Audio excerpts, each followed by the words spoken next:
So, good morning sa ating lahat. So, pwede po ba natin palakpak?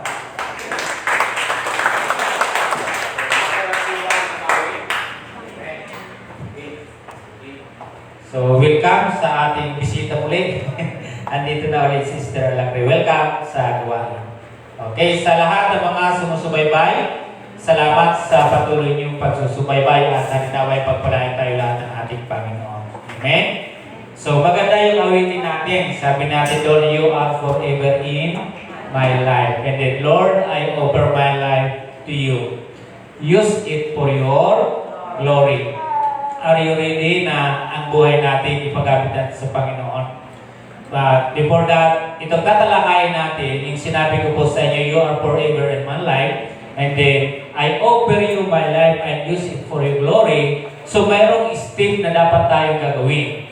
Anong hakbang na dapat natin gawin para marating natin yung sinasabi natin na you are forever in my life. Okay? And Lord, I offer to you my whole life.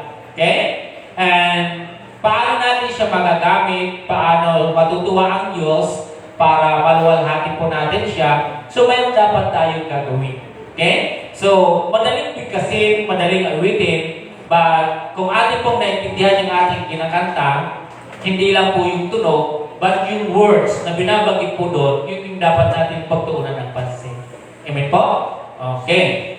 So once again, ito yung last week ng ating pag-aralan, God is faithful and trustworthy. I believe na ang Diyos talaga ay faithful. Na whatever circumstances na ating naranasan, even you are under trials, so ang Panginoon, He is faithful at siya pa rin ay mapagkakatiwalaan. So, lahat ng ito ay binibigay po natin sa ating Panginoon. And then, once again, pag-aralan natin ngayon yung surrendering one's life signifies our loyalty to God. Okay, yan po yung ating pag-aralan ngayon, ang pagsuko. Kaya sabi ko sa inyo kanina, sasabihin natin, you are forever in my life and I offer my life to you and use it for your glory. So, kailangan mo mga muna ngayon is to surrender. Kailangan mo ngayon is isuko yung buhay mo sa Panginoon. Without surrendering your life, ay magkakaroon tayo ng problema sa ating buhay. Tama po? So napakahalaga sa oras na ito, kung sinasabi natin, God is faithful and trustworthy. So once again, surrendering one's life signifies our loyalty to God. Amen po? Kung talagang tayo ay kung talagang sinasabi natin mahal natin ang Panginoon, try. Please, today, right now, is to surrender your life. Kailangan natin ang pagsuko ng buhay ng isang tao ay nagpapahiwatig ng ating katapatan sa Diyos. So, totoo, kung ako man ay lang may kasama, di ba? So, paano ko maipapahayag yung loyalty ko sa Kanya? Paano ko maipapahayag yung katapatan ko sa Kanya? So, kailangan mong ibigay yung sarili mo sa Kanya. Walang iba kundi yung ating Panginoon. Okay? So, open your Bible, the book of Luke chapter 9, 21 to 27.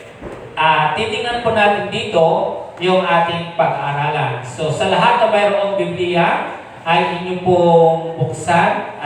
Please, lahat ay magsitayo para sa ating pagbabasa. So we will read all together the book of Luke, chapter 9, 21 to 27. Okay.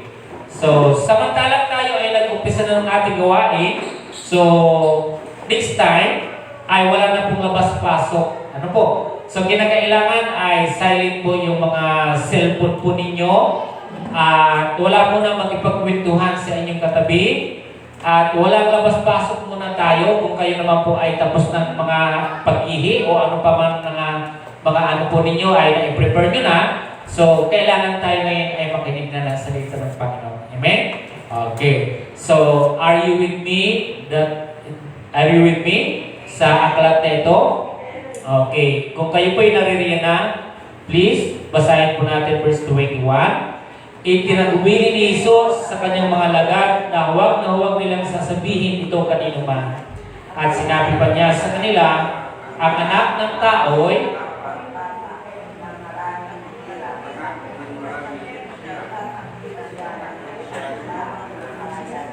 And the scribes be killed and be raised the third day.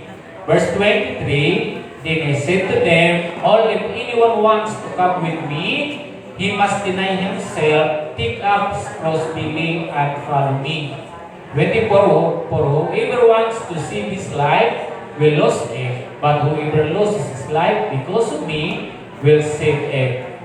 What is a man benefited if he gains the whole world, yet loses or forfeits himself?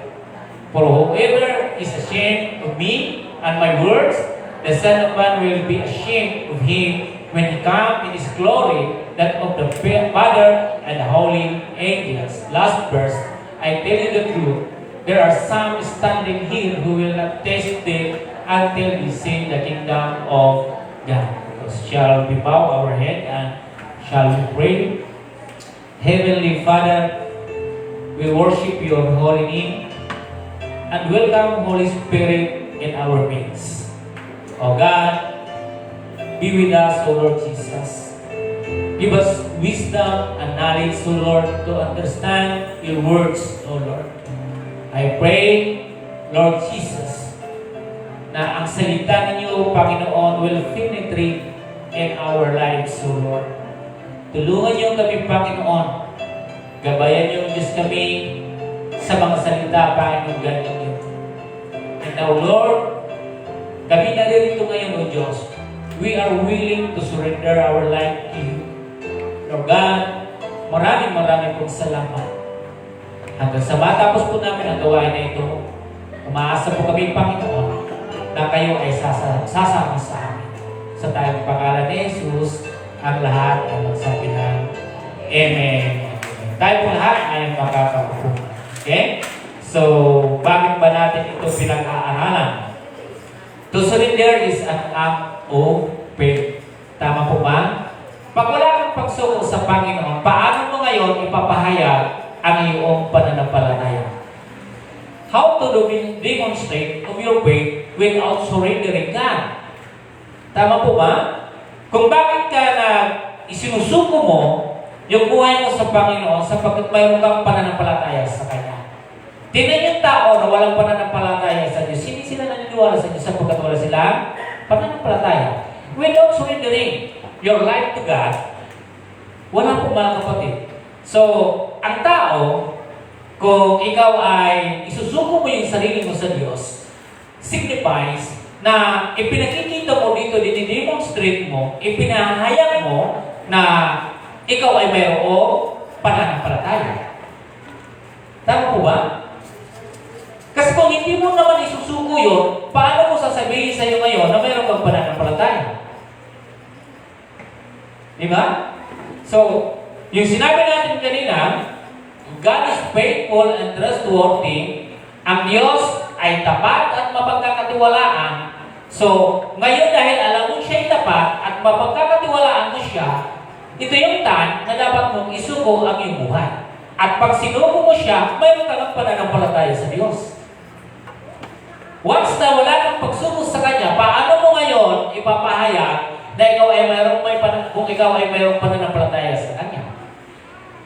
So, di ba? So, ito yung napakahalagang bagay. Si Jesus, ito nga binasa dito ay bago po siya ay magbaka ng kanyang paghihirap dahil siya ay paparusahan sa binasa natin kanina hanggang po siya ay mamatay. Kaya yung binasa natin kanina, tama po? Sabi niya dito, itinagubili ni Jesus sa kanyang mga alagad na huwag nilang sasabihin itong kaninuman. At sinabi pa niya sa kanila, ang anak ng tao ay dapat magmata ng maraming hirap. Itatakwil siya ng matatanda ng bayan, ng mga punong saserdote, ng mga eskriba, ipapapatay nila siya, ngunit sa ikatlong araw ay muling mabubuhay.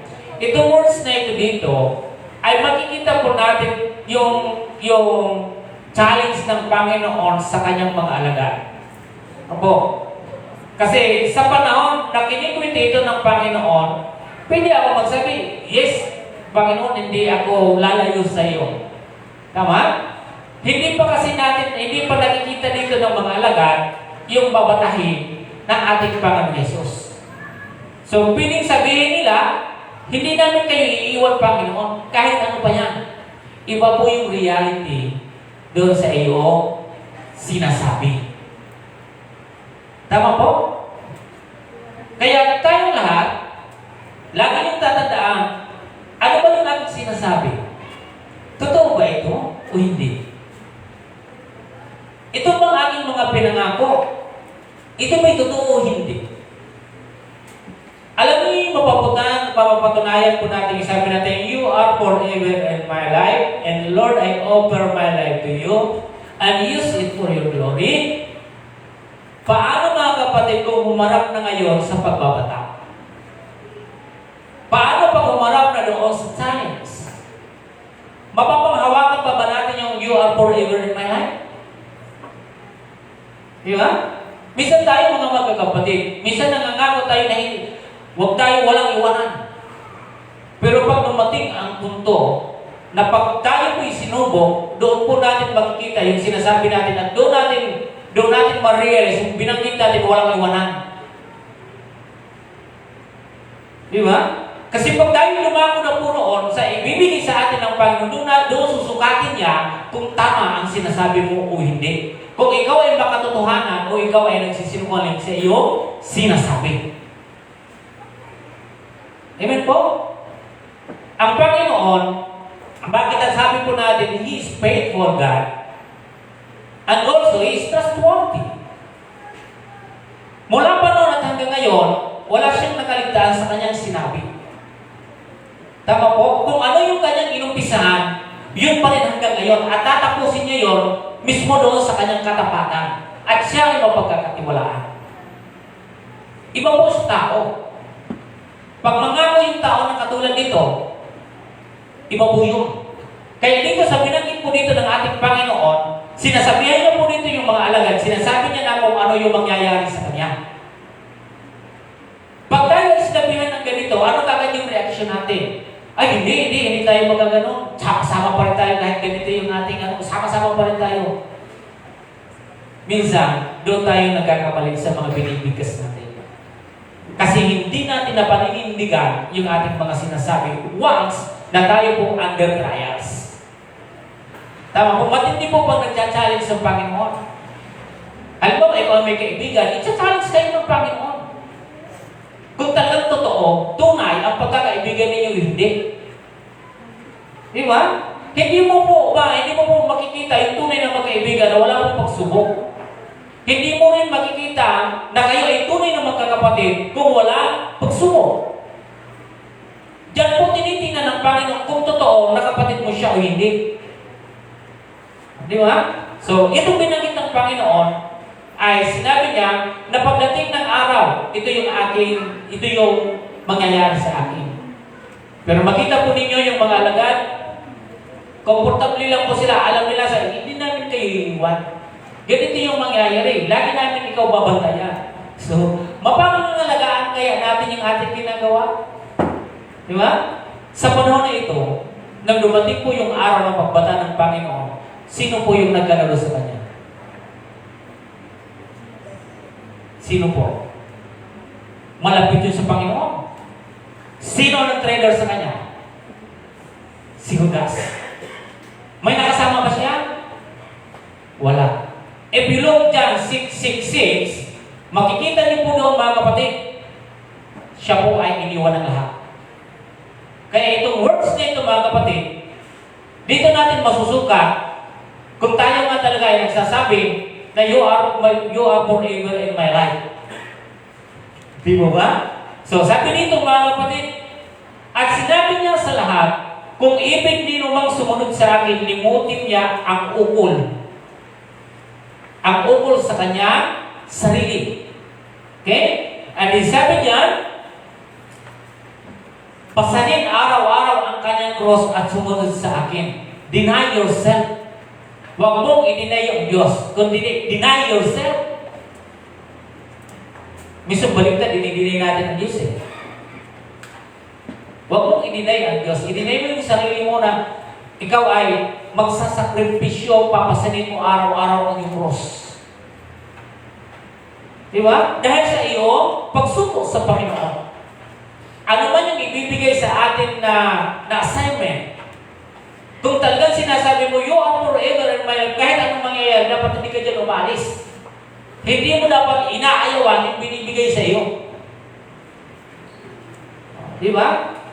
So alam niyo mga kapatid, tulad itong nabanggit ko sa inyo, sino po yung nag-iwan sa Panginoon? Ang Panginoong Isus o yung mga alagad? Sino yung iwan? Yung mga alagad. Tayo lahat. Kahit ako, mga kapatid, kung hindi ko haharapin yung challenge sa akin, hindi ako magiging malagong Kristiyano. Kahit kayo.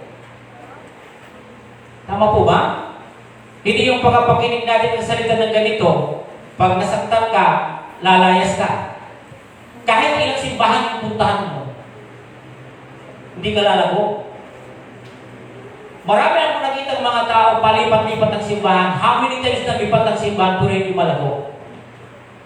Kasi ang gusto lang nila mapakinggan yung pabor sa kanila. Pag hindi pabor sa kanila, lalayasan nila yung simbahan. Yan yung mahirap. And isasabihin mo, you are forever in my life, then Lord, I surrender my life to you. And use it for your glory. Paano mo yung sinasabi? O di po ba? So itong binabanggit natin dito, ito yung malungkot na katotohanan na sa harap ay nagsasabi ka na hindi tayo magkakahiwalay, hindi ka namin iiwan. Harap-harapan mo yun. Pero nung dumating na yung punto na realidad ng buhay, doon po natin makikita kung ano po yung nangyari sa ating Panginoon. Siya po ay iniwan ng lahat.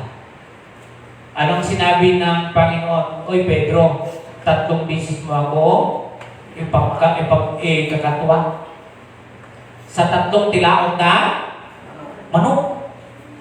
Di ba? Ang masaklap dito mga kapatid, dahil yung once, yung ukol ni Judas. Alam niyo yung once ni Judas? Tayo, dami natin once. Ang masaklap, dahil sa once ni Judas, yung ukol sa kanyang sarili, bininta niya si. Anong sinabi niya? Ang halikan ko, sabi ni Judas, yun na yun. Di ba? Ang hirap pag may halikan, no? Galing ng Judas, mahirap po yun. Di ba? Isipin niyo, bininta ka. Napakalungkot na katotohanan na nangyayari maging sa panahon natin ngayon. Di ba? Kaya rin sabi dito na pasanin araw-araw ang kanyang cross at sumunod sa akin. Ang naghahangad ng magligtas sa kanyang buhay ay siyang mawawala nito. Ngunit ang mag-aalay lamang ng kanyang buhay alang-alang sa akin ay siyang magkakamit noon. Ano ang mapapala ng tao makamtan man niya ang buong sanlibutan? Sabihin natin, sige na, sa'yo na yan na sanlibutan. O ngayon, sa'yo na lahat. Ano ngayon yung mapapala mo? Mayroon kang mapapala? Sige, sa'yo na yung sanlibutan, sa'yo na yan lahat. Yung Bicol, sa'yo na. O ngayon, sa'yo na lahat. O ano ngayon yung maging problema? Diba? Kaya sabi dito, na makamtan man ang buong sanlibutan kung ang katumbas man rito ay kanyang buhay, ano nga ang mapapala niya kung siya'y mapapahama.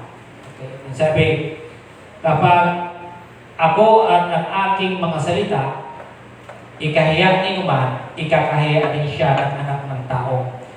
Pagparito niya, nataglay ang kanyang karangalan at ang karangalan ng Ama at ng mga banal langit. Tandaan ninyo, may ilan sa iyo rito na hindi mamamatay hanggang hindi nakikita ang paghahari ng Diyos. Di ba? Ito yung time sa buhay natin is to surrender. Signifies na ikaw ay mayroong loyalty sa Panginoon. Diba? Ayan po, mga kapatid. God is faithful and trustworthy. To surrender is an act of faith. Okay? O wala yung title natin dyan Nawala. Nawala yung title natin dyan.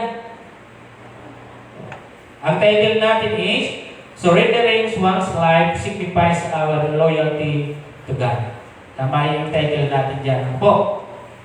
Sino po yung nakapanood ng balita ng lindol na 7.7 sa Myanmar, Thailand noong Friday? May nagawa ba? Mayroon ba nagawa? Alam niyo yung building? Kung napanood ninyo, ano po nangyari? Gumuho. Anong nagawa ng pera? Sige, sabihin natin pagkaan mo yung buong building na yun. O ngayon, kung ano ba yung napala mo? Kung kapalit naman ito yung buhay mo. Di po ba? Ito yung isa masaklap sa buhay ng tao na dapat natin isipin ng mabuti. Habang may pagkakataon ka, huwag kang magsabing bukas. Huwag kang magsabing mamaya. Ngayon kung may time ka, pumunta ka na ng simbahan. Maglingkod ka at suko mo sa Panginoon ang buhay mo. Tama po ba? Kasi hindi mo alam. Sino po yung nakadetect ng lindol? Di si sana kung may nakadetect, nagsilaya sana yung tao, pero wala po. Di ba, brother? Yung kadalasan na nangyayari sa buhay ng tao, yung unprepared tayo. Dapat lagi tayo prepared, mga kapatid. Di ba? Once na hindi mo talaga isusuko yung buhay mo, sabi natin dyan, to surrender is an act of faith. Pag walang pagsusurrender, wala kang pananampalataya sa Diyos. Di ba? Kailangan mong isuko yung buhay mo sa Kanya upang mapatunayan kung mayroon kang pananampalataya sa Diyos. Di ba? Kaya dito sa binasa natin, mapapansin natin yan na ang Panginoon ay pinauna niya na ito.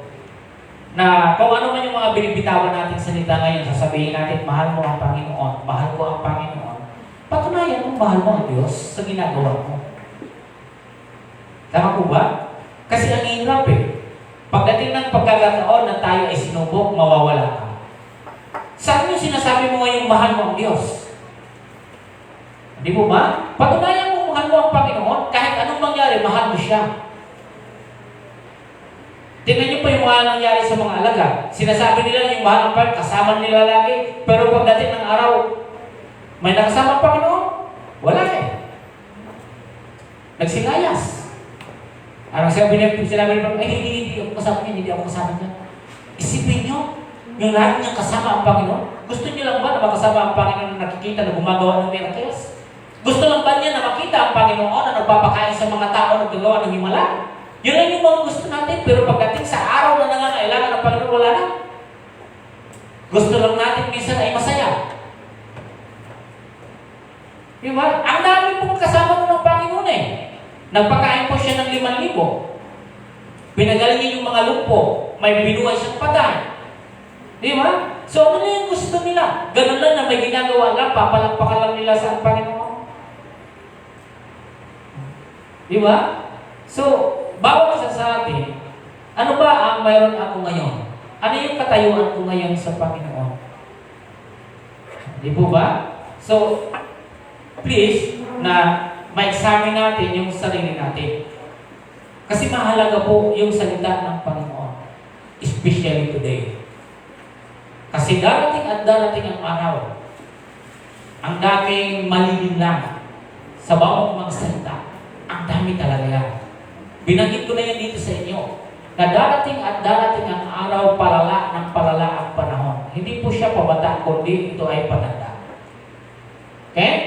So, sabi dito, sa talata, surrender is not a sign of weakness or defeat, but rather a demonstration of strength and trusting in something greater than oneself. Tama po ba? Ang pagsuko ay hindi tanda ng kahinaan. Tama po? O pagkatalo. Bago sa isang pagpapakita ng lakas sa pagtitiwala sa isang bagay na higit sa sarili. Bakit tayo sumusuko sa Panginoon? Hindi dahil sa wala tayong kaya. Kasi binigyan naman tayo ng strength ng Panginoon. Binigyan naman tayo ng lakas ng Panginoon. Ang atin lang dito is, mayroon talaga hindi hindi natin kaya. Kaya pero kailangan natin talaga siyang isuko. Pero hindi po yung nagpapakita na ikaw ay mahina. Tama po? Nagpapakita lang po yan na matapang ka. Pero yung iba tumatakbo ay sumuko. Tama po ba? So kaya nalagay ipakita natin, tulad dito sa ating Panginoon, surrender is not a sign of weakness or defeat. Dapat yung laging tinatandaan ng tao. Di po ba? Pinakikita mo kung sino ka. Tama po ba? Ipakita mo kung sino ka. Patunayan mo kung sino ka. Pero yung hindi ka susukoy, mahirap po yun. Ang Panginoon, hindi mo kailangan takasan. Ang Panginoon yan, yan harapin mo. Yan yung nagpapakita ng tapang. Hindi ka nagpapakita ng kahinaan, kundi tapang yung pinakikita natin. Okay?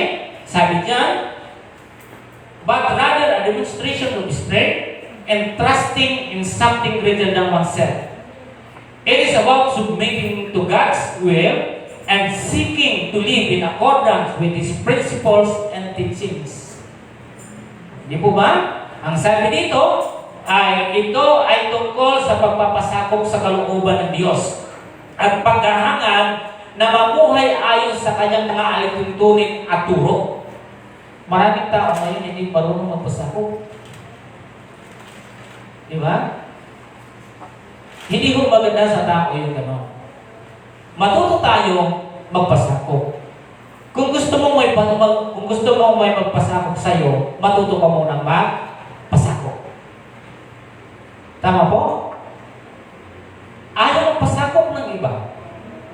Kaya nung panahon ni na Moses, maraming mga tao doon hindi nagpapasakop. Okay? Kaya nung galing po siya doon dahil nagsulat ang Panginoon ng 10 utos ng pababa niya, alam niyo kung anong pinagagawa ng mga tao? Gumawa po sila ng bakang ginto na para sambahin nila. Talagang nagalit si Moses doon. Di ba? So ano ang nangyari? Sabi ni Moses, sige, yung gusto sa amin, pumunta dito at ang ayaw doon. Sabi ni Moses. Ngayon, sige, pumunta dito sa akin. Pumunta dito, ang gusto dito sa akin. At yung ayaw, umalis dito, pumunta doon. Sabi ni Moses. Alam niyo po kung anong nangyari? Patunayan natin kung ang Diyos ay nasa inyo o sa amin. Di ka naman. Anong nangyari? Yung hindi sumama doon kay Moses, humiwalay sa kanila, bumuka yung lupa, at lahat ay kinain sila ng lupa. Di ba? Kaya sabi dito sa aking binasa, ito ay tungkol sa pagpapasakop sa kalooban ng Diyos at paghahangad na mamuhay ayon sa kanyang mga alituntunin at turo. Tama po ba? Mayroon po akong kilalang tao, marahil kilala ninyo rin, pero hindi ko sabi yung pangalan.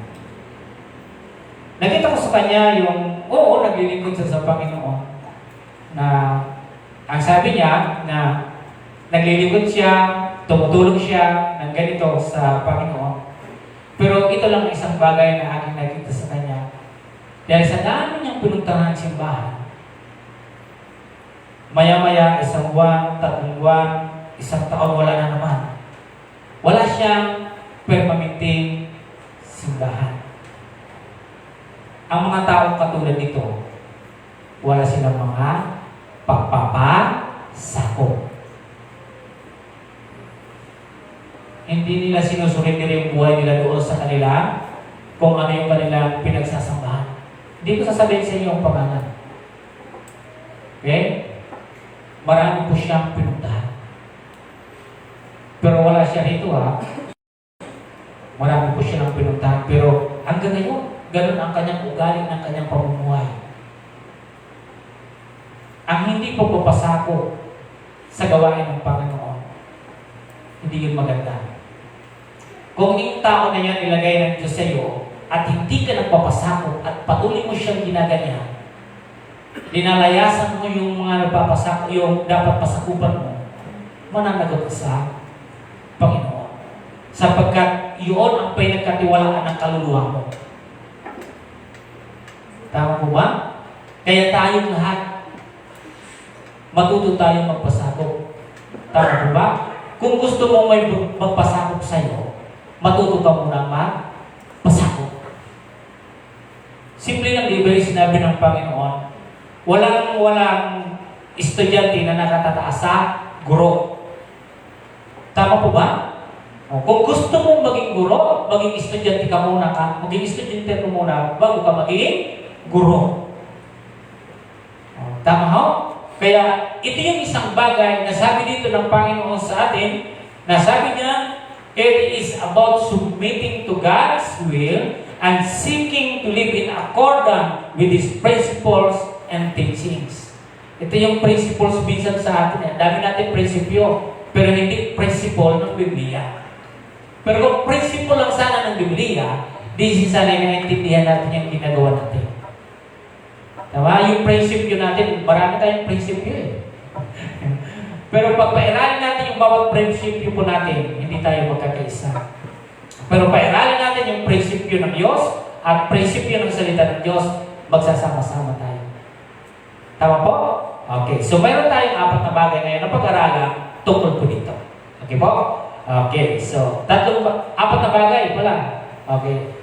What are the steps by which we surrender our lives and demonstrate of our loyalty to God? Okay? Sabi niya, sa ating pag-aaralan ngayon, ano ang mga hakbang kung saan isinusuko natin ang ating buhay at ipinapakita ang ating katapatan sa Diyos. Okay? So, ito mga kapatid. Sabi dito, una, na ating pag-aaralan in verse 23, they must be willing, number 1, kasi hindi ko masyado ito mabasa. Number 1, they must be willing to give up the things they want. Diba? Ito yung problema kung bakit hindi tayo nagsusurrender sa Panginoon. And sasabihin natin, you are forever in my life. But dito pa lang sa 1 na ito, may problema na tayo. Diba? And sasabihin natin, Lord, I offer my life to you. Use it for your glory. But first, mga kapatid, surrender your wants. Diba? Surrender your wants. Give up. Diba? Yung wants natin ang nagkakaroon ng problema. Diba? So, bawat isa sa atin, sabi dito sa atin, binasa kanina, sa aklat ng Lucas chapter 9, 23a, at sinabi niya sa lahat, kung ibig ni numang sumunod sa akin, limutin niya ang ukol sa kanyang sarili. Ano ba yung ukol sa atin? Di ba? Ano yung ukol na mayroon tayo sa binabanggit po dito? Kaya dapat, handa kang isuko ang mga bagay na gusto mo o gusto nila. Ano yung gusto natin? Di ba?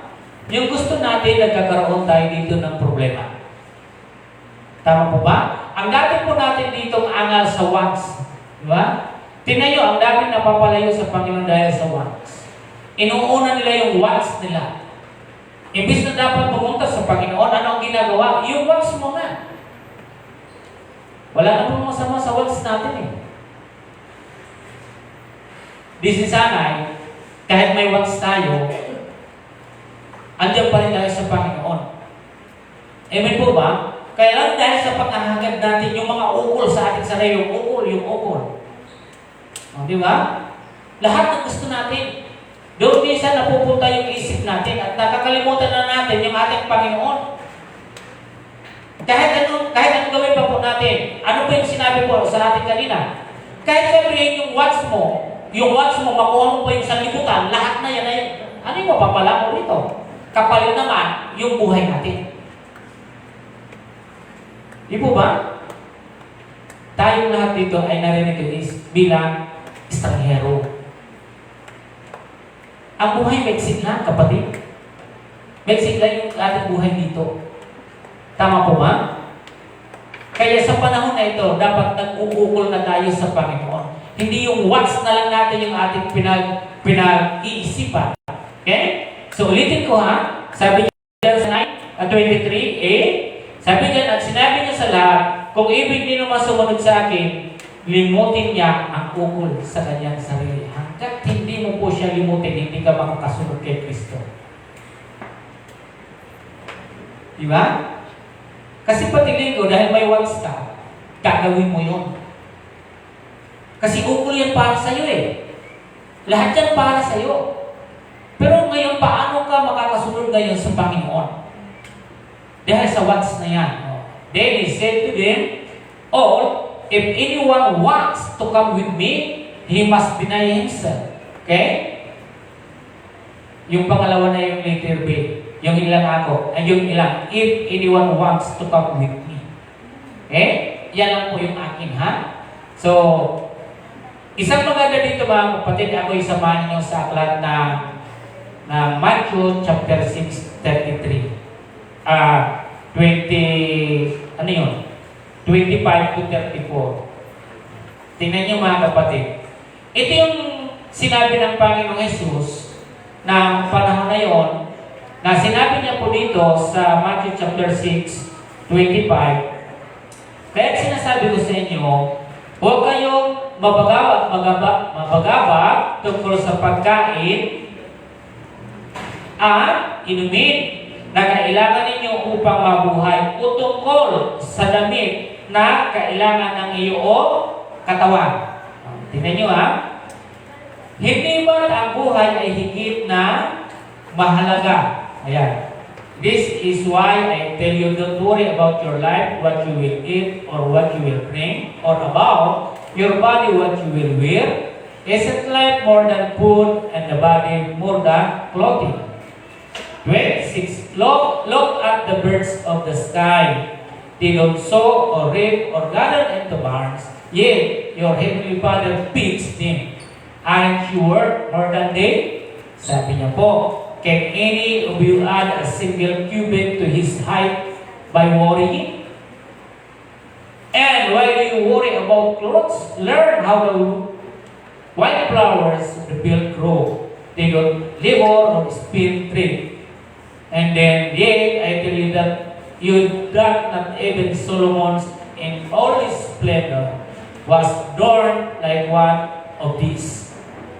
If that how God clothes the grass of the field, which is here today and thrown into the furnace tomorrow, what He do much more for you, your a little faith. 31. So don't worry seeing what we eat, or what will we drink, or what will we wear. Okay, sabi dyan hanggang 33 lang tayo dyan ha. Kaya sabi dito na huwag kayong mag-aalala kung ano yung inumin, ano man ang yung susuotin, ano man ang iyong kakainin. Yan ay darating sa atin. Kung ang Panginoon yung mga ibon ay kanyang pinakakain, yung mga halaman ay tumutubo sa pamagitan ng ating Panginoon, kayo ba na masikip kayo dito? Di po ba? Ang kadalasan dito sa mga wants na ito, itong binanggit ko po dito mga kapatid, sa talata, let us not be troubled, and let us not be like those who without faith. Ang mga taong laging may wants, mga kapatid, ang wala po silang pagtitiwala sa Diyos, laging bagaba. Di ba? Ang dami kasi ngayong mga, hindi lang Pilipino, yung nag-uunahan yumaman. Sino po dito yung gusto yumaman? Ayaw nyo na tuloy. Sa totoo lang, sa katotohanan, ang lahat-lahat na yung gusto, mauna. Maunang yumaman. Dami makuha ka agad ng pera. Gusto, ayan. Let us not be troubled, and let us not be like those who without faith. Ang mga tao katulad dito na laging bagabag doon sa mga bagay, yan sila yung mga tao walang pananampalataya. Alam niyo, hindi sila umaasa sa Diyos kasi wala na silang pananampalataya eh. O, di ba? Kasi kung may pananampalataya, yung sinabi ng Panginoon, huwag kang mag-alala sa inumin, huwag kang mag-alala sa pananamit, huwag kang mag-alala sa pagkain. Dapat pinaniwalaan mo yan eh. Kasi yung ibon, hindi naman sila nagtatanim. Yung mga halaman tumutubo. Kung sila'y napapakain ng Panginoon, hindi ba kaya pakainin kayo ng Panginoon? Hindi ba kaya ibigay ng Diyos yung wants natin? Kaya naman eh. Pero kailangan mo masuko yung buhay mo sa Kanya. Di po ba? Dito, yung naging problema sa atin, hindi lang sa bansa natin. Yung unahan yung mama, yung makita yung kapatid, inggit na agad yung nangyayari. Aangatan, yung 25 inches, nakita, titirahan ng 30 inches. Makita naman isa, titirahan ng 35 inches. Titirahan naman ng kabila, 40. Paano yung palakihan? Hanggang sa dumating yung pagkakatao, pahambugan. Di ba?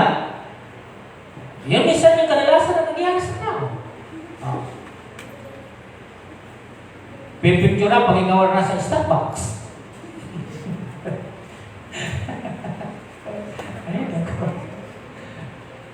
Noon, Brother Lord, bago kami kumain, oo, ang maganda doon kasi nagdadasal kami. Pero ngayon bago ko kumain, awa mo na, picture mo na.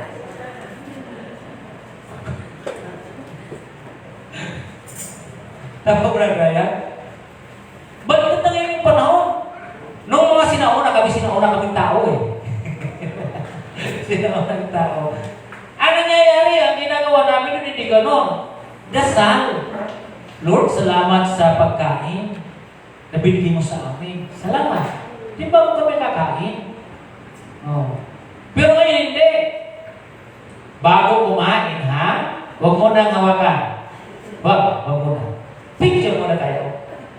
Pagka-picture, saka na, kumain. Walang prayer. Basta mapicture na lang muna. May napanood ako doon. Laking ata yun. Laking lalaki, hindi pa nalaki. Isinubo. Sa hindi pa nalaki ito. Kinuha mo yung pasit. Dila ba? Kinuha mo kasi hindi pa nalaki. Linuha. No. Ito yung problema mga kapatid. Ito yung delikado sa atin eh. Di ba? May basahin ako dito sa inyo. Sabi dito, kaya huwag kayo mabalisa tungkol sa iyong kakanin, inumin at darating. Sapagkat, ang mga bagay na ito ang kinahumalingan ng mga tao. Walang pananampalataya. O yan. Dahil walang pananampalataya. Bawat pupuntahan lahat may picture. Talagang laging pinipicture. Pero pag uwi kayo ng probinsya, huwag na huwag kayo magpipicture. Baka kayo mismo yung nagdala ng kapahamakan ninyo. Baka mamaya mayroong magnakaw sa bahay. Ako ay nagpapaalala lang. Hindi po ako nagsasabi na huwag niyong gawin. Pero hanggat kung kaya niyo namang pigilan yung sarili niyo, bakit hindi niyo pigilan? Di ba? Kasi nadadala na tayo ngayon sa mga ganyan mga nangyayari. O di ba? Tuloy, napapahamak, nagiging bagabag ka tuloy. Sana wala kang bagabag, sa kapapanood mo ng simo, nakikita mo yung kaibigan mo, ay, ang gana ng kanyang sasakyan. Ganito, ang gana ng bahay niya. Di mo sana nakikita yun, ay nakita mo, tuloy, bagabag ka na ngayon. So, naghangad-hangad ka na ngayon. O, misa sa pamabilisan, misa naiisahan ka. Sa pagmamadali mo, nagkakaroon ng problema katuloy ngayon. O, di ba? Ang pinakamagandang bagay, huwag na po natin tularan yan kasi ganyan po yung ginagawa ng mga di mananampalataya. Yung mga once na yan. Maging kontento tayo. Tama? Kung mayroon pa man yan idagdag ang Panginoon, thankful tayo. Di po ba? Ang askasuhin natin ngayon, paano ba ako magiging karapat-dapat sa Diyos? Isusuko ko yung buhay sa Kanya. Maging kontento tayo, magandang bagay yun. So ngayon, hindi ibig sabihin dito, ay hindi ko na kayo pinagtatrabaho at hindi ko ibig sabihin na wala namang sobra sa inyo. Mas maganda nga yung may sobra. At kaya ako ngayon ang magtatanong sa inyo, sino sa inyo ngayon yung may sobra sa labi? Walang umaamin di ba? Ikaw, brother, sa to, sobra ba yung pera mo? Tama lang. Pag ako sumabi ngayon na ito, sino yung may kulang yung pera? Ako. Ang bilis ka agad magsalita. Pero pag sinabi may sobra ba sa inyo? Wala nang iimik. Ano lang ikausap ninyo? Maraming problema ko. Wala kaming pera. Huwag na huwag kayong magaganyan lagi na walang pera. Kasi darating ang araw, magkakatotoo ang iyong hinahanap. Na wala kang pera. Kukunin talaga yan sa'yo. Ako mayroong piso. Ang tanong dito, pira ba yan? Hindi. Tapos sasabihin mong wala kang pera. May pera ka. Huwag kayong mag-wish na magsasabi kayo na walang pera. Darating ang araw, mawawala siya. Dapat laging mayroong pera. Tama? Okay. Pangalawa, mga kapatid. Pangalawa, sa ating pangalawa, ito naman yung ating babanggitin. Hindi ko masyado makita. Burado kasi ito po eh. They must be willing to give up their lives every day to follow me. Ayan, di ba? Deny yourself. So, pag sinabing deny, they must be willing to give up their lives every day to follow me. Okay, sabi dito. Sabi dyan, na dapat handa silang isuko ang kanilang buhay araw-araw para sundan ako. Tama po ba? Tayong lahat, lagi natin pagkakatandaan ito, mga kapatid. Sabi dyan, letter A. Sabi dyan, letter A tayo. Sabi dyan, obedience to God is without hesitation and excuses. Ano ba? Masakit di po ba ano? No doubt, okay? Wala na pa tayo yung mga pagdadahilan.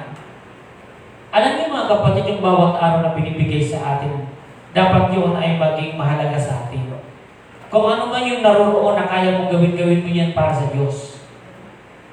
Kaya deny yourself. Hindi mo po mapapasan ang krus mo kung hindi mo po isusuko yun sa Panginoon, mga kapatid. Sabi, isuko mo ito, pasanin mo ang krus mo araw-araw.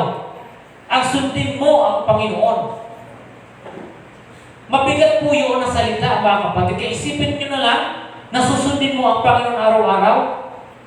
Hindi, baka mag-isip kayo, paano yung pastor, hindi na kami magtatrabaho? Hindi raw ganon. Ang ibig po sabihin dito, katulad dito, sa bawat pagising natin, ano yung ginagawa natin? Ano ginagawa niyo po pagkagising? Pupunta ng takre? Sa mainit na tubig? Magsasaing kasi papasok yung anak? Ano ba ang dapat ginagawa ng isang mananampalataya? O manalangin muna kayo bago kayo pumunta ron. Di po ba? So yung sinasabi, araw-araw, pasanin niyo yung araw. Dapat andyan lagi ang Diyos sa iyong isipan. Hindi dapat siya nawawala. Di po ba? So dapat lagi, sino dito na nanalangin sa iyo pag kumakain sa fast food, sa mga restaurant? Very good. Palagpakan po natin ang lahat. Tama po ba? Malakas ba kayo manalangin?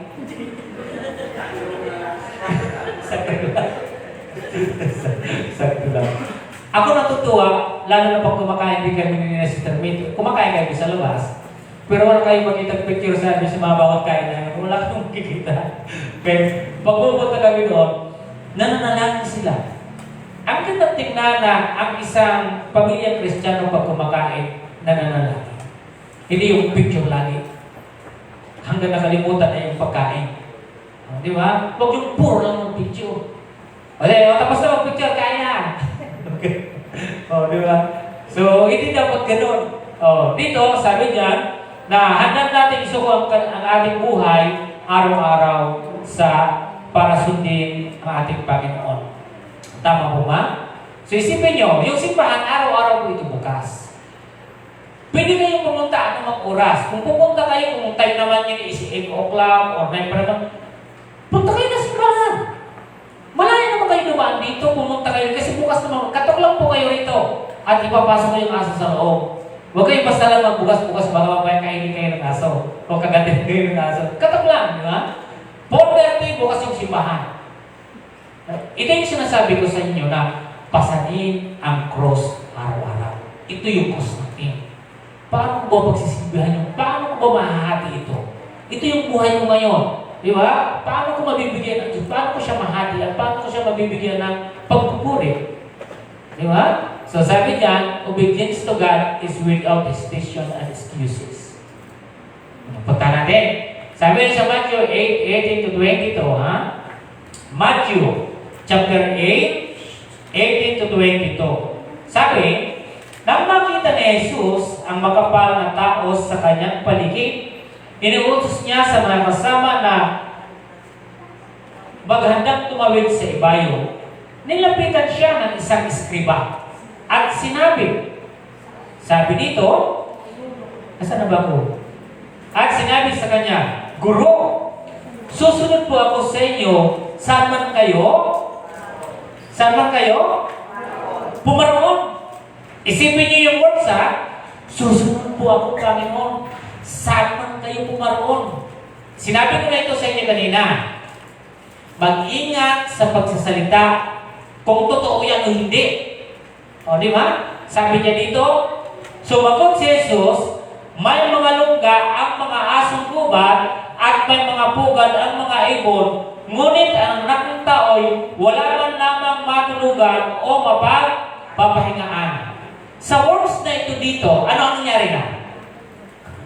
Ano na po yung nangyari? Yun! Nagbago na po yung kanilang pagsasalita. Nagbago. Ang tao ito, wala pala itong yaman. Wala naman pala ito. Wala naman pala itong matutulugan. Kung sasama ako dito, mapapahamak lang ako dito eh. Ang pagsunod sa Panginoon, sabihin ko sa inyo, hindi kayo mapapahamak.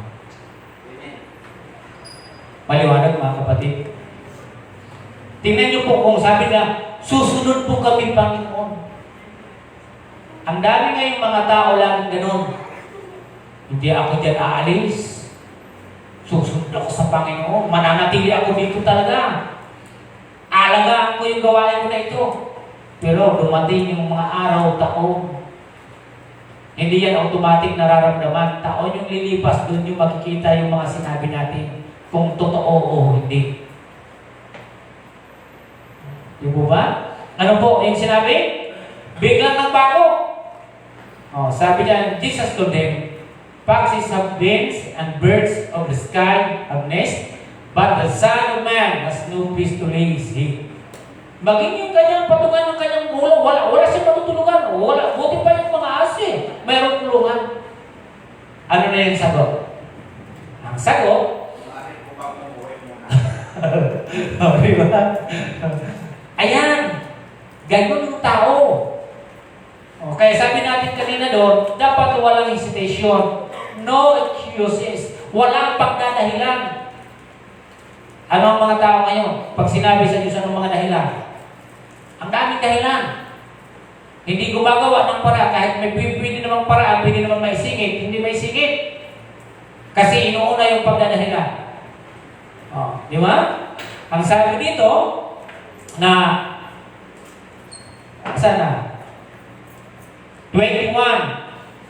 Isa naman sa mga alagad ang nagsabi sa kanya, Panginoon, maaari mo bang umuwi muna ako upang ipaglibing ang aking ama? Biglang nagkaroon na may namatay. Di ba? Kasama ng Panginoon din, maya-maya nagsabi agad, ay, pwede po ba Panginoon, ilibing ko mo, makipaglibing na muna ako. Di ba? Pero nung hindi pa sinasabi ng Panginoon, anong sinabi? Anong sinabi po sa una? Sabi dito, nilapitan siya ng isang eskriba at sinabi sa kanya, Guro, susunod po ako sa inyo, saan man kayo pumaroon. Pero nabago. Nang sinabi niya na walang lugar, hindi na. Yung isa naman, ay sabihin lang po, uwi muna ako at ako ay magkikipag-ibig. May patay ba yun? May patay ba? Di ba wala naman? Kausap pa lang tapos bigla na mayroong namatay, uwi na muna. And then sabi dito, ngunit sinabi sa kanya ni Jesus, sumunod ka sa akin at ipaubaya mo na sa mga patay ang paglilibig ng kanilang mga patay. Ang lahat na mayroong pag-aalinlangan at mayroong pagdududa o di kaya yung pagdadahilan, mga patay. Ayaw sabihin ng patay, tingnan niyo po mga kapatid. Isa kang patay. Hindi ka sumusunod sa Panginoon. Di ba? Lahat tayo, kung gusto mong sumunod sa Panginoon, okay, sumunod ka sa Diyos. Deny.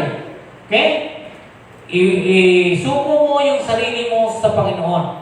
Ano ba yung araw-araw na yan na gagawin dahil sa Panginoon? Sabihin ko sa iyo mga kapatid, hindi po nang papahamak ng Diyos. Ikaw ay inilagay sa kaayusan.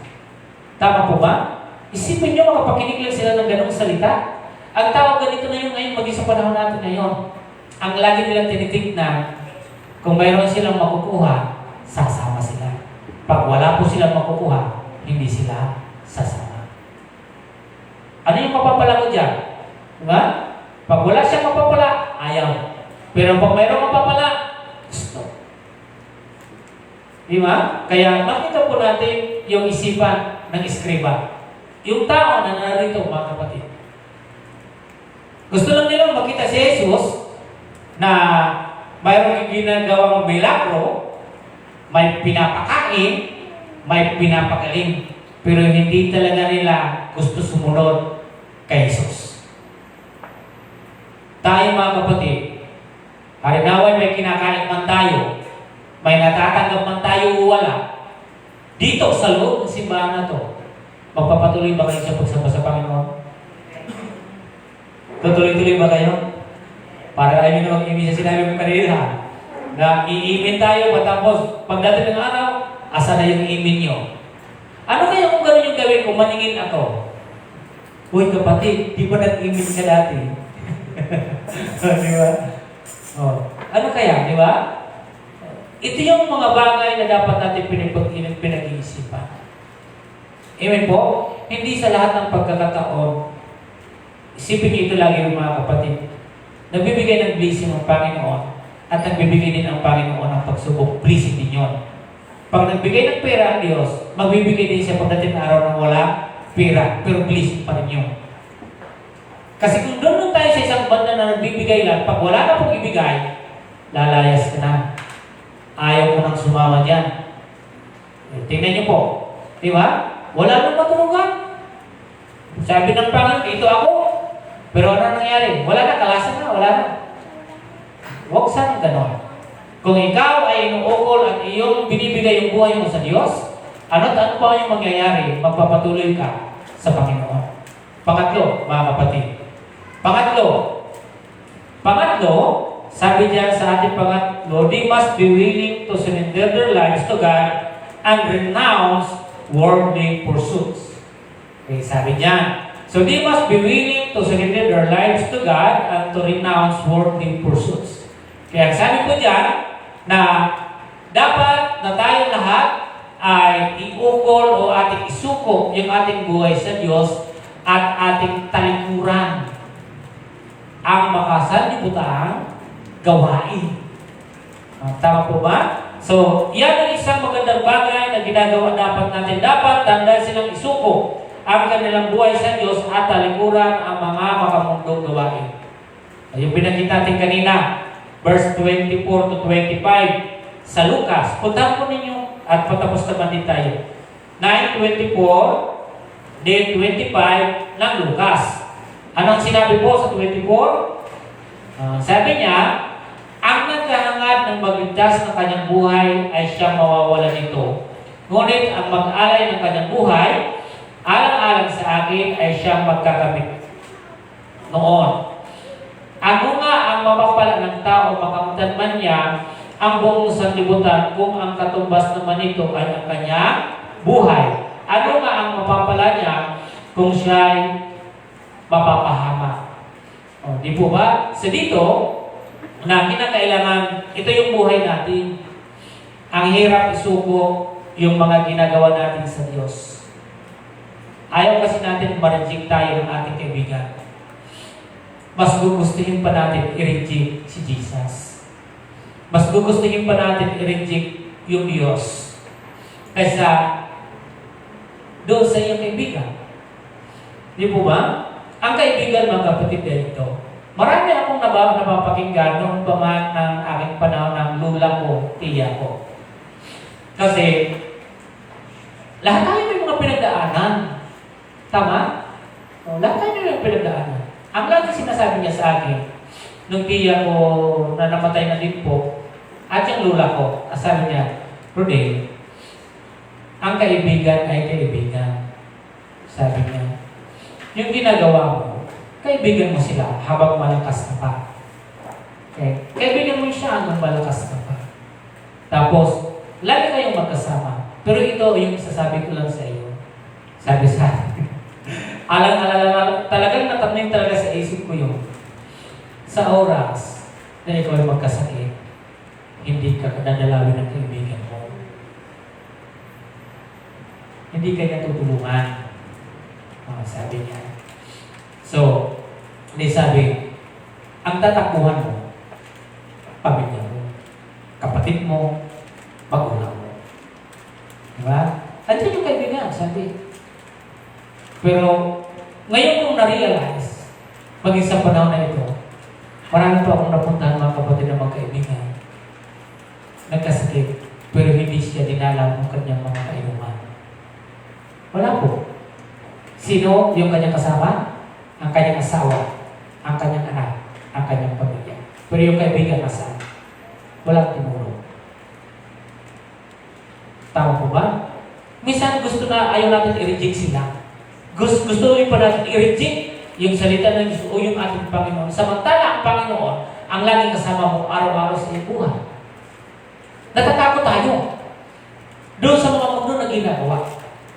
Dapat tayo mayroon tayong pagsuko sa Panginoon. Isuko na natin kung ano yung mga makamundong ginagawa pa rin natin hanggang ngayon. Kailangan ibigay na natin yon sa Panginoon. Tama po ba? Kung lagi tayo doon ay sumusunod, hindi yung makatutulong at hindi makabubuti sa atin. Sa aklat na ito, ating babasa. Sabi dyan, overcome the world and do not follow the world's standards. Alam niyo yung pamantayan ngayon, dapat mabago yung pamantayan natin. Huwag na yung dati, yung standards na ginagawa natin, yung pamantayan ng mundo. Okay? Do not conform the pattern of this world. So, hindi na dapat tayo nagkikipamantayan. Basahin natin. So, dito muna tayo sa John chapter 5. First John po yan ha. First John chapter 5, 4 hanggang 5. Okay, so, sabi dyan, sa talata na ito na aking babasahin. Sa unang Juan, chapter 5, verse 4 hanggang 5. Sapagkat napagtatagumpayan ng bawat anak ng Diyos ang sanlibutan at nagtatagumpay tayo sa pamamagitan ng pananampalataya. Sino ang makapagtatagumpay laban sa sanlibutan? Ang sumasampalataya si Jesus ay ang anak ng Diyos. Kapag ikaw ay sumampalataya sa ating Panginoon, sigurado magtatagumpay ka sa ginagawa ng mundo. Tama po? Pag tulo na yung pagmamahal mo sa Panginoon, sigurado na hindi mo na siya ipagpapalit, katulad ng misis ninyo. Tama po ba? Ang Panginoon, kapag kayo ay sumampalataya sa Kanya, wala namang ibang makapagtatagumpay dyan, kundi yung sumasampalataya sa anak ng Diyos na si Jesus. Kung tayo ay sumampalataya doon, tayo ay magtatagumpay sa sanlibutan. Hindi mo naman kailangan pa isa-isahin kung ano yung ginagawa ng mundo. Kasi alam niyo naman po yung gawain ng mundo. Tama po ba? Hindi ko na pinag-isa-isahin nyo. Alam ko po yun. Isa na dito. Yung anong mga gawain ng mundo? Pag ano po? Ayaw ko nang bagitin kasi lagi ko lang ito binabagit sa inyo. Yung mga masasayang gawain, babae, lalaki. Inuman. O ano pa? Ano pa yung gawain ng mundo? Sigarilyo. Ano pa? Yung mga gawain ng mundo? Ha? Maraming mga gawain yung mundo na huwag na natin gagayahin nyo. Okay? So, Romans chapter 12, verse 2. Ano ang Romans chapter 12, verse 2? Sabi niya, huwag kayong umayon sa takbo ng mundong ito. Mag-iba na kayo at magbago ng isip upang mabatid ninyo ang kalooban ng Diyos. Kung ano ang mabuti na kalulugod sa Kanya at talaga ganap. Hanggat hindi po tayo nagsusuko, isinusuko yung buhay natin. Hindi mo po yun malalaman. Do not be conformed to this age, but be transformed by the renewing by your mind, so that you may discern what is the good, pleasing, and perfect will of God. Hindi mo yung mangyayari hanggat ikaw andyan sa standards ng mundo. Hanggat ikaw ay nakikiuso kung ano ang uso sa mundo ito. Tama po ba? Ang mga pagtatagumpay lamang niya kung ikaw ay nananampalataya at isuko mo sa Panginoon ng sarili. Amen? Panghuli. Panghuli. Sa pang-apat, they must be willing to surrender their lives to God without being ashamed of Jesus and the Word of God. Okay? So sabi niya, they must be willing to surrender their lives to God without being ashamed of Jesus and the Word of God. Sabi niya sa verse 26. Sa 26, sabi po diyan sa Lucas, ito ang kanyang sinabi sa 26. Okay, 9:26. Sabi niya, kapag ako at ang aking mga salita ay kinahiya ni numan, ikakahiya rin siya ng anak ng tao. Pagparito niya, nataglay ang kanyang karangalan at ang karangalan ng Ama at ang mga banal na anghel. Ito lang mga kapatid. Huwag po ninyo ikahiya yung salita ng Diyos. Sino po dito sa inyo yung nagsishare ng words of God? Very good. Napakahalaga kasi ito.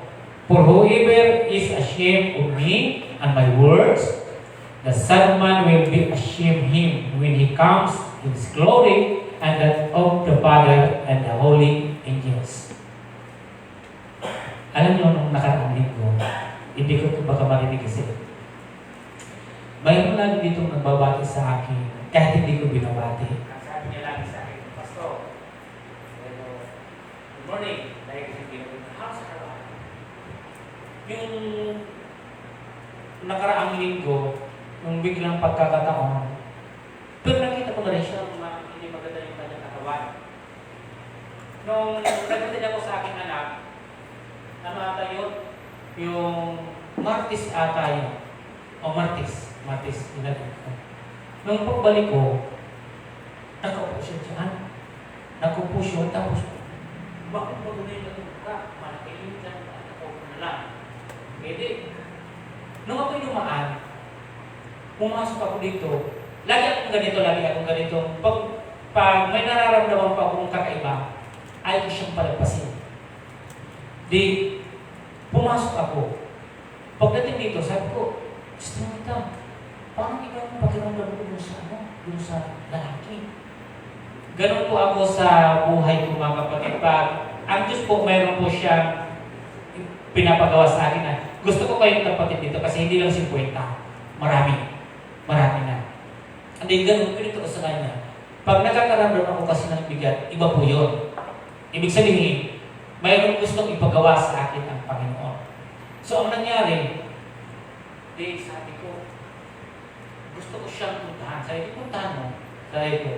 So, kaya nag-exercise ako. Sabi ko, habang nag-exercise ako, nagmamadali ako, parang hindi na ako napapanagad. Sabi ko, baka mamaya kung ano yung mangyari. Sabi ko doon, ang bilis ko na kahit may pawis pa ako, nagpupuntahan ko na. So, ito yung words na binabanggit ko ngayon. Ha? Pumunta po ako. Nandiyan lang po dito sa naan.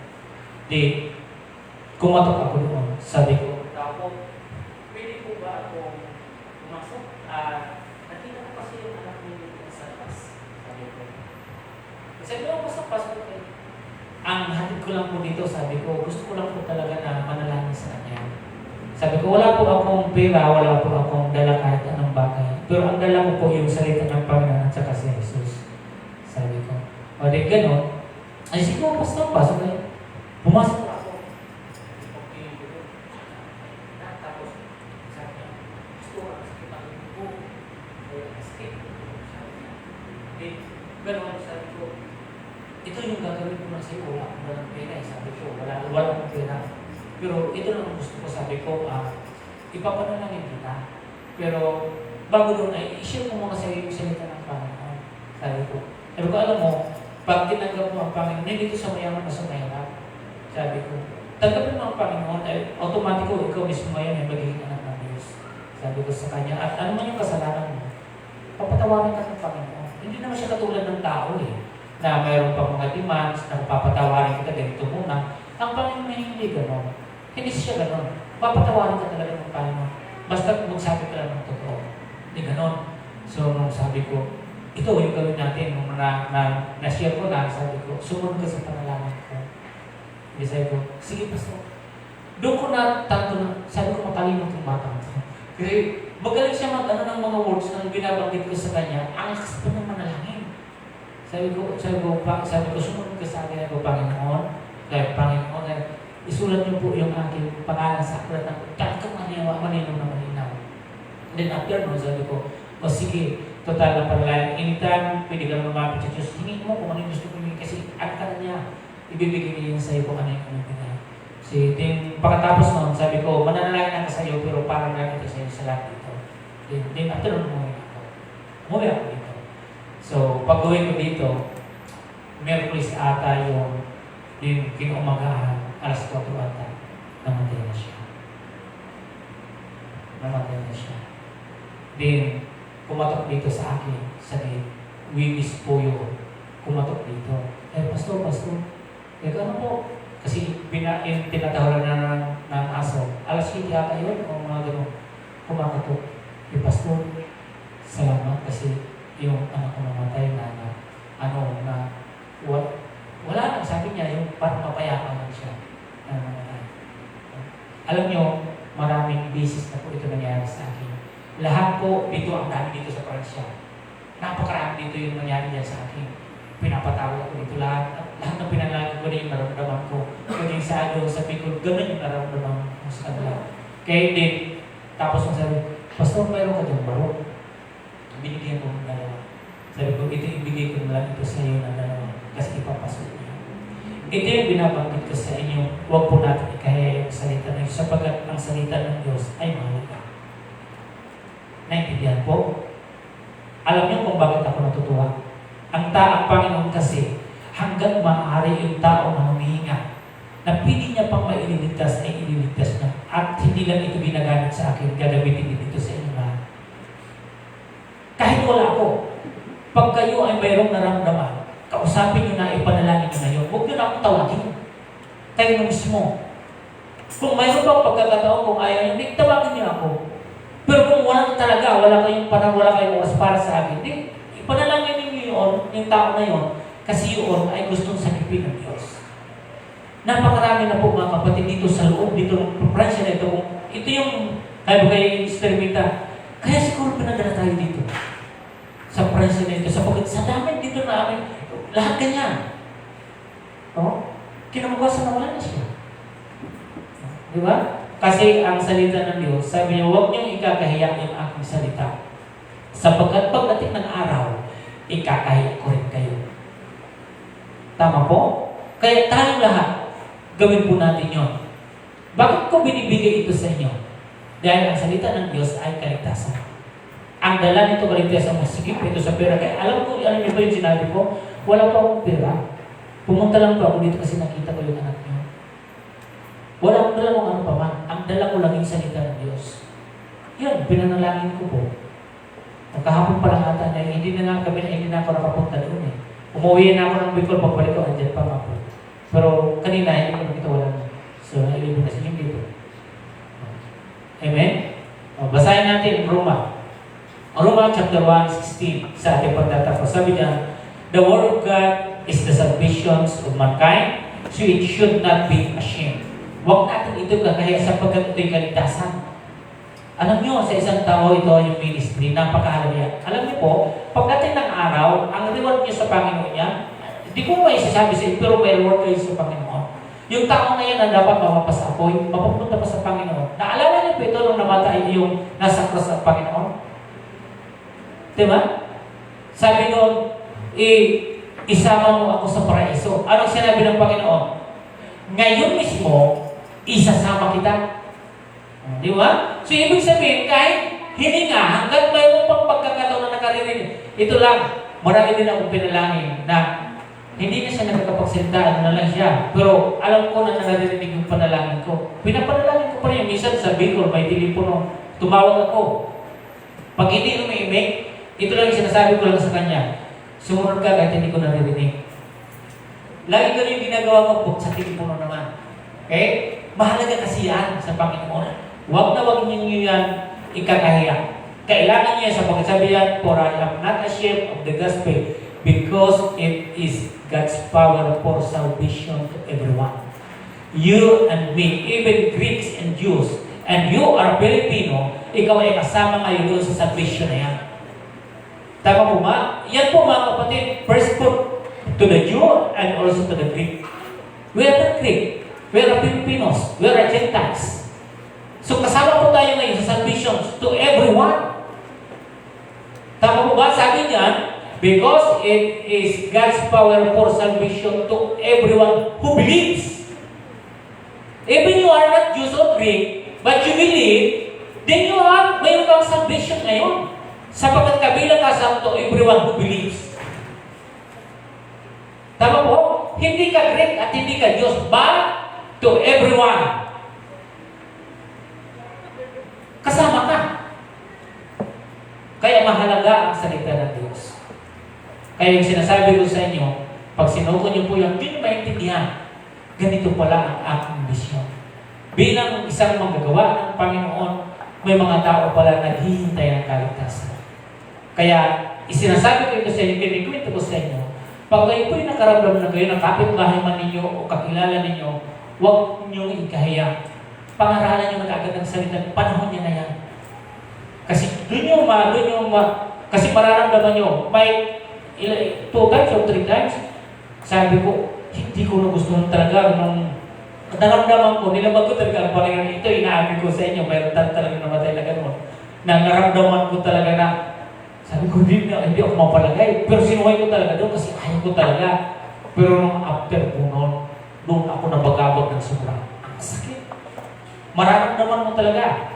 Bilang isang, itong kinikwento ko sa inyo, mga kapatid, mararamdaman mo ito, pagdating ng araw, pag talagang ibuhos niyo yung buhay niyo sa Panginoon, mararamdaman niyo talaga yun. Kaya nung panahon na yun, sabi ko, hindi ko napapalagpasin. Okay. Marami akong pinuntahan ito, minsan sabi ng nga, naging gano'n na. Yung ano na siya, yung malapit na siya talaga. Yung pinagpipuri ko na lang po yung gano'n.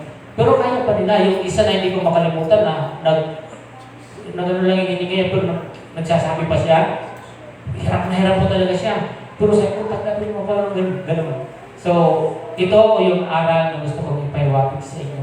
Dahil ang Diyos ay tapat. Pag ginawa nyo ito, tapat naman ang Diyos na tayo lahat ay papapalain. Amen? Okay. So, ito mga kapatid. Ano yung ating mensahe, ating pagkukuha o nakuha yung tatlong bagay na yan?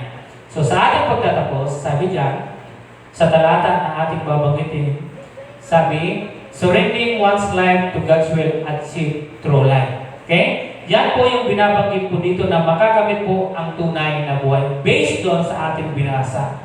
Huwag nyo nang hangarin yung mundo na yon. Anong mapapala nyo doon? So yung true life po, walang iba kundi sa ating Panginoon. Surrendering one's life to God will not bring shame when the day comes. Okay? So sa panahon na yan, ang pagsuko sa buhay ng Diyos ay hindi, suko natin sa ating Panginoon ay hindi ikakahiya pagdating ng araw. Hindi niya tayo ikakahiya. And the third, surrendering one's life to God will allow one to glimpse the kingdom of God. Okay? So sabi niyan, sa ating pagsuko sa ating Panginoon, ay magbibigay daan para masulyapan ang paghahari ng Diyos. Napakasarap. Tama po ba? At sa panghuli, sa talata ng Pilipos chapter 2, 12 to 13. So pwede po, pakiano po dyan sa Pilipos. Sa ibang translation po ay napakaganda po. Sa NIV, okay naman po, pero dito sa ibang talata ay maganda po basahin. Pakilagay po, Pilipos chapter 2, 12 to 13. English po, pakilagay po. And then mamaya, ano po natin dito sa century version po dito sa akin. 12 to 13. 12 to 13. Philippians chapter 2, 12 to 13. Yan. So then, my dear friend, just as you have always been, not only in my presence. Yung binabanggit po dito ni Paul, nung panahon siya na naman, hindi lang sa akin sa panahon na ako ay kasama ninyo. Sabi niya, but now even more in my absence. Kahit wala siya. Yung sinabi ko sa inyo, di ba, na kung wala ako, gawin ninyo. Kasi may karapatan kayo, anak kayo ng Panginoon. Okay? So, once again, so then, my dear friends, just as you have always obeyed, not only in my presence, but now even more in my absence. Work out your own salvation with fear and trembling. For it is God who is working in you, enabling you both to will and to act for His good purpose. Tama po? Bilang mga mananampalataya, kaya nga, mahal ko mga kaibigan, gaya ng lagi ninyong sinusunod, hindi lamang sa aking harapan, kundi lalo na sa aking kawalan. Magsikap kayong mamuhay ng masunurin sa Diyos, sapagkat siya ang gumagawa sa inyo sa kalooban at kumilos ayon sa kanyang mabuting layunin. Tama? Supurihin po yung salita ng Panginoon at harinawa, ito yung panahon na isuko natin yung buhay natin sa Diyos. Alam natin, ang Diyos yung gumagawa sa atin. Sana, yung bawat layunin natin ay layunin ng ating Panginoon. Amen? So, palakpakan po natin ang ating Panginoon at muli tayo na lang. O Diyos, makapangyarihan, narito kami, Panginoon God. You are forever in my life. Lord, thank you, Jesus. Lord, I offer my life to you and use it for your glory. Lord, once again, maraming pong salamat. Narito kami, O Diyos, na naway, O Diyos, tulungan niyo kami na ano man yung mga binabanggit namin sa iyo ay namin itong panghawakan at patunayan namin, Panginoon, tulad ng aming nabasa nito. Huwag kami maging katulad nito, Panginoon, na kung ano lang yung hanggang sa inyo. Pag may narinig, ay iiwanan na kayo. Hindi ganoon. Kundi anuman, O Diyos, yung sitwasyon, anuman, Panginoon, yung panahon, kami mananatili sa iyo, Panginoon. Maraming pong salamat. Pinupuri ka namin sa tayong pangalan ni Jesus. Ang lahat ay magsabi na, Amen. Maraming salamat.